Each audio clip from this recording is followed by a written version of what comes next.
School is out, but instruction is in. If you are a teacher, administrator, parent, or someone who needs help with challenging student behaviors and needs guidance to get students focused on academics, you've come to the right place. Welcome to With Heart Project.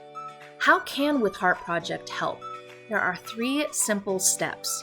Step 1, go to withheartproject.com, click Services, then Professional Development Trainings and Workshops. When there, take a moment to look at the trainings and workshops we have to offer.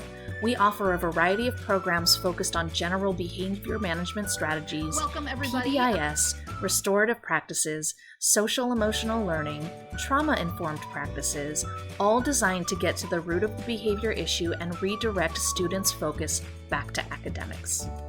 How am I so sure of these trainings and workshops? Allow me to introduce myself.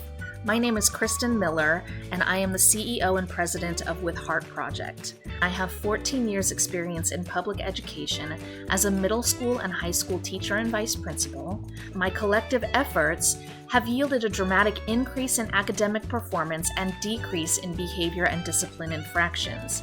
Detailed data can be found at withheartproject.com. So, if you think you could benefit from one of our workshops, you have 3 simple steps to follow. First, visit withheartproject.com. Second, learn about our programs. And third, contact us. We look forward to hearing from you soon.